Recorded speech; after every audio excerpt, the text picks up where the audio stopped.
پطرس کا پہلا عام خط 5واں باب۔ خدا کا گلہ۔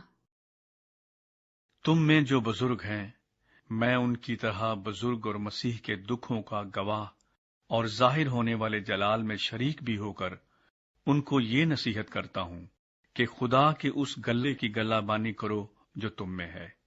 لاچاری سے نگہبانی نہ کرو، بلکہ خدا کی مرضی کے موافق خوشی سے، اور ناجائز نفع کے لیے نہیں بلکہ دلی شوق سے۔ اور جو لوگ تمہارے سپرد ہیں ان پر حکومت نہ جتاؤ، بلکہ گلے کے لیے نمونہ بنو۔ اور جب سردار گلہ بان ظاہر ہوگا تو تم کو جلال کا ایسا صحرا ملے گا جو مرجھانے کا نہیں۔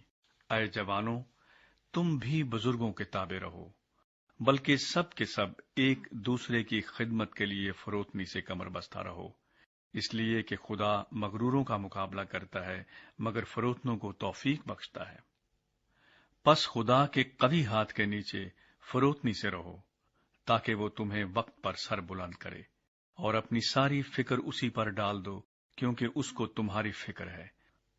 تم ہوشیار اور بیدار رہو۔ تمہارا مخالف ابلیس گرجنے والے شیر ببر کی طرح ڈھونڈتا پھرتا ہے کہ کس کو پھاڑ کھائے۔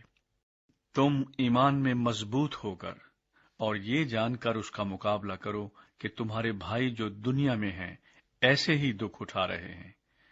اب خدا جو ہر طرح کے فضل کا چشمہ ہے، جس نے تم کو مسیح میں اپنے ابدی جلال کے لیے بلایا، تمہارے تھوڑی مدت تک دکھ اٹھانے کے بعد آپ ہی تمہیں کامل اور قائم اور مضبوط کرے گا۔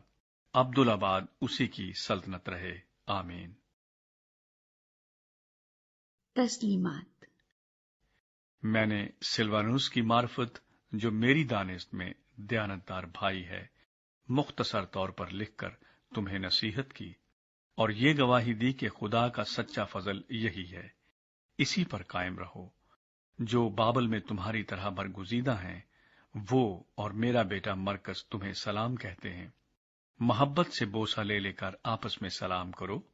تم سب کو جو مسیح میں ہو اطمینان حاصل ہوتا رہے۔